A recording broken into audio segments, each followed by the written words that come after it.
اس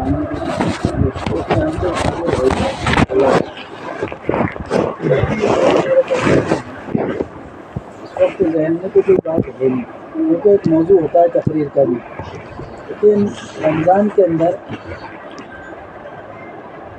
3 کام کرنا ہے، کم کرنا ہے،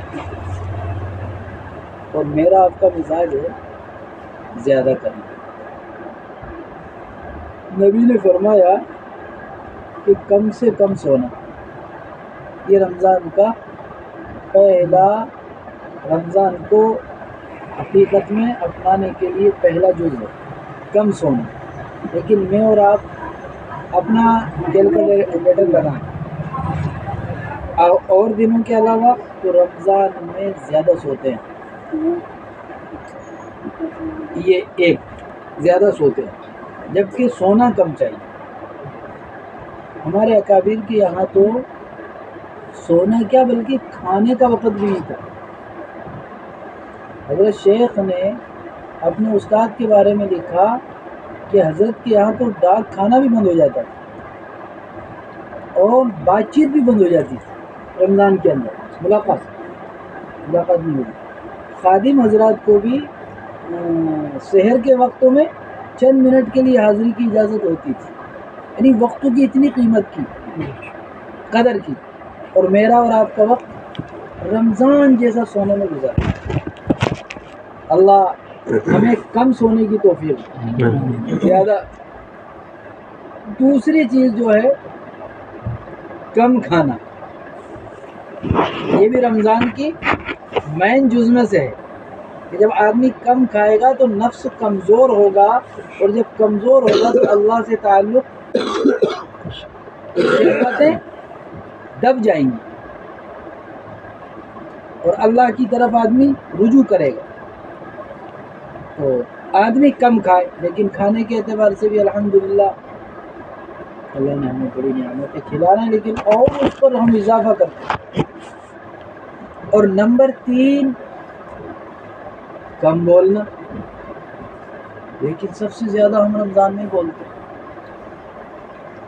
سب سے زیادہ۔ کیوں؟ روزہ کاٹ رہے ہیں، وقت گزار رہے ہیں۔ نبی نے کیا فرمایا؟ رمضان میں میں تمہیں 4 کام کرنے کا حکم دے رہا ہوں۔ نمبر 1، کثرت سے کلمے کا ورد رکھنا، تلاوت قرآن۔ اب ہم قرآن پڑھے ہوئے ہیں، حضرت عثمان غنی رضی اللہ تعالیٰ عنہ 61 قرآن پڑھتے تھے، ایک دن کا، ایک رات کا، اور ایک تراویح کا۔ اب آج میں مولوی کا لیول لگا کے بیٹھا ہوں، آپ بیٹھے۔ اب ہمیں ان کی باتوں پر اعتماد اور یقین ہے، لیکن ہم سے ہٹ کے اگر کسی جماعت کے سامنے یہ بات کی جائے تو ان کے سر سے اوپر جائے۔ کیوں ایسا ہوتا ہے؟ لیکن ایسا ہوا ہے، اور اس کے بعد میں صحابہ کرام کے زمانے میں بھی، ائمہ کرام کے زمانے میں، اور اولیاء کرام کے زمانے میں بھی جو ہیں وہ قرآن کریم کو بڑی لمبی جو ہے تعداد میں پڑھ لیا کرتے تھے۔ ہمارے استاد تھے حافظ یعقوب صاحب رحمۃ اللہ علیہ تاجی پورہ، 15 پارے 20 پارے روزانہ پڑھ لیتے تھے، معمول تھا ان کا۔ اور حضرت مفتی عبدالرزاق صاحب رحمۃ اللہ علیہ کا خود لمبے زمانے تک، طویل آخری عمر میں 15 پارے 10 پارے روزانہ پڑھنے کا معمول، غیر رمضان میں۔ تو اب آدمی جب تلاوت کرے گا تو ظاہر ہے کہ باتیں کرنے کا موقع کہاں ملے گا، تو تلاوت کریں۔ اور اگر تلاوت سے ہمیں وقت فارغ ہے تو پھر ہم ذکر کریں، تسبیح پڑھیں، درود شریف پڑھیں، استغفار پڑھیں، کلمہ پڑھیں، اور اگر اس سے بھی تو پھر ہم اللہ سے جنت مانگیں، جنت مانگیں کہ اللہ ہمیں جنت دیجیے، دعا مانگیں، دعا۔ اب ہم سوچتے ہیں صاحب نماز کے بعد دعا ہے، نہیں، ہر وقت دعا ہے۔ آپ یہاں بیٹھے ہیں، کوئی نہیں، آپ دعا مانگ سکتے، دعا مانگیں۔ دعا تقدیر کو بدل دیتی ہے، ایک واقعہ میرے ذہن میں آیا، موسیٰ علیہ السلام ایک راستے سے نکل رہے تھے، تو ایک بانجھ عورت نے کہا کہ موسیٰ علیہ السلام میرے لیے اللہ سے پوچھنا کہ میری تقدیر میں اولاد ہے کہ نہیں۔ جو آپ لوگ کہتے ہیں نا کہ دعا تقدیر کے فیصلے بدل دیتی ہے، بالکل تقدیر میں جو چیز ہے وہ اٹل ہے، لیکن جب بندہ اللہ کی طرف متوجہ ہو جاتا ہے اور اپنے آپ کو مجبور اور محتاج بنا لیتا ہے تو پھر اللہ قادر مطلق ہے، اس کو کون روکنے والا ہے؟ وہ فیصلوں کو بدل دیتا ہے۔ تو موسیٰ علیہ السلام نے وہاں بات رکھی، ہم کلام ہوتے تھے کوہ طور پر، اس میں کوئی شبہات نہیں ہے۔ موسیٰ علیہ السلام اللہ کے لاڈلے نبی تھے، اللہ کے نبی تو لاڈلے تھے ہی، لیکن موسیٰ علیہ السلام ایسے لاڈلے تھے کہ آپ ضد کر لیا کرتے تھے، ہاں اتنا پیار تھا کلیم اللہ۔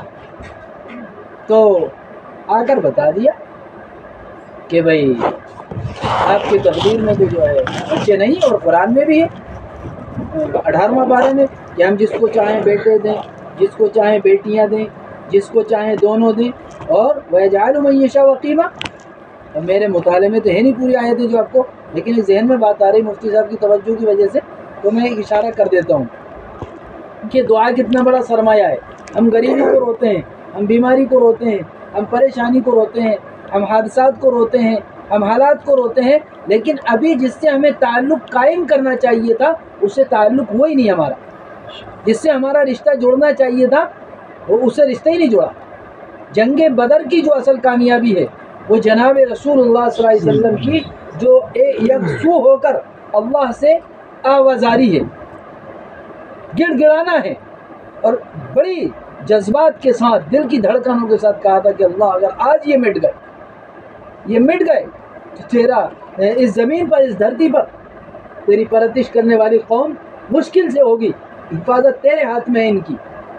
نبی کے بل بلانے پر وہ مدد آئی کہ ہزاروں کی تعداد میں فرشتے اور نامور کافر جن کی توتی بجتی تھی مکے کے اندر، جن کو اس وقت پرواز عروج پر تھے، جیسے آج عروج پر ہے نا لوگ، ایسے اس وقت عروج پر تھے، چند صحابہ تھے، لیکن اللہ کے نبی کی اس دعا نے، اس بل بلانے نے کایا پلٹ کے رکھ دی، اور وہ معرکہ، وہ جنگ پوری دنیا کے لیے قیامت تک کے لیے مثال بن گئی کہ 313 اور 3000 کا مقابلہ کر رہے تھے، ان کے پاس پوری تیاریاں اور پورے اسلحے، ان کے پاس کچھ نہیں، چند گھوڑے تھے، چند اونٹ تھے، اور مدینہ سے 16 دن کا سفر کر کے آئے تھے اس زمانے میں۔ یہ نہیں تھا کہ سب 4 گھنٹے میں 2 گھنٹے میں، 16 دن میں پہنچے تھے اس کے جو ہے بدر کے مارکے میں صحابہ، اور چند گھوڑے اور چند اونٹ تھے، کوئی پیدل چل رہا تھا، کوئی سواری پر تھا، کوئی کس حال میں تھا، کوئی کس حال میں تھا۔ تو میرے دوستوں، لیکن جب اللہ کے نبی بل بلائے ہیں، روئے ہیں، اللہ نے اپنی توجہ اس طرف ڈال دی ہے۔ تو موسیٰ علیہ السلام نے اس عورت سے کہا کہ تیرے یہاں تو بچے نہیں۔ اب جس عورت سے کوئی ڈاکٹر کہہ دے، اور ڈاکٹروں کا بھی ڈاکٹر، بادشاہوں کا بھی بادشاہ، رب العالمین کی طرف سے پیغام آ گیا کہ یہ تو مایوسی کتنی ہوگی، کتنی مایوسی ہوگی۔ کچھ دن کے بعد یا کچھ گھنٹوں کے بعد یا کچھ ہفتوں کے بعد کوئی شخص بھوکا آیا، اور ایک الفاظ تھا اس کا کہ جو میرا پیٹ بھرے گا خدا اس کی گود بھرے گا۔ بتاؤ، جس عورت کے بچے نہیں ہوں اور یہ جملے اگر وہ سنے تو اس عورت کا کیا جی چاہے گا۔ اب اس نے جب اس کے کان میں یہ آواز پڑی، اس نے غور کیا، اس وقت تو اس نے جو انعام اس کو دینا تھا وہ دے دیا۔ اب مسئلہ الجھ گیا۔ وہ تھا اللہ کا ولی، اور اللہ کہتے ہیں کہ جب میرا ولی کوئی بات کہہ دیتا ہے، سن رہے ہیں بات، اس لیے قابلیت اپنی جگہ پر ہے دوستو، ہاں قبولیت اپنی جگہ پر ہے، کبھی کسی کو حقیر مت سمجھنا۔ ہاں، بڑا ہمیشہ بڑا ہوتا ہے، استاد ہمیشہ استاد ہوتا ہے، باپ ہمیشہ باپ ہوتا ہے۔ یاد رکھیے. ہاں قابلیت میں آپ معلومات کے اعتبار سے، علم کے اعتبار سے، صلاحیت کے اعتبار سے، ہنرمندی کے اعتبار سے آپ بہت کچھ ہیں، لیکن قبولیت کس کی مقام رکھتی ہے اس کا اندازہ آپ کو مجھے نہیں، اس کو اللہ کو نہیں.